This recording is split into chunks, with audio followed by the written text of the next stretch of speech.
Saya ini termasuk orang selera tinggi.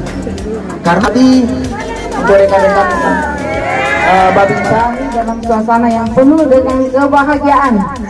Iya, untuk melaksanakan kegiatan kerja bakti bersama dengan Dan Ramil dan Bapak Kapolsek pada pagi hari ini, kami mengucapkan terima kasih. Kami atas nama pemerintah Kelurahan Tanggung Kecamatan Panapuan Kota Makassar sangat mendukung program dari TNI ini karena tentu saja dengan adanya Kampung Pancasila ini untuk mendorong masyarakat untuk mengamalkan sila-sila dan Pancasila yang boleh dikata kayaknya sudah tergerus oleh perkembangan zaman. Jadi dengan adanya Kampung Pancasila ini itu bisa lebih membangun kekompakan, kebersamaan dan sifat gotong royong dari masyarakat Kelurahan Tanggung.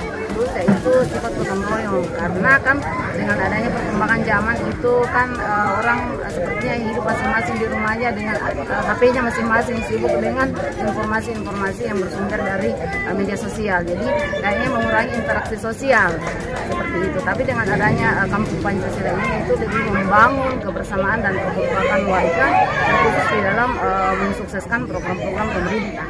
Ada gotong royong yang sudah mulai pudar, silaturahmi yang kurang digalakkan. Makanya ini kita melalui lorong ini Pancasila nilai-nilainya harus kita dengungkan.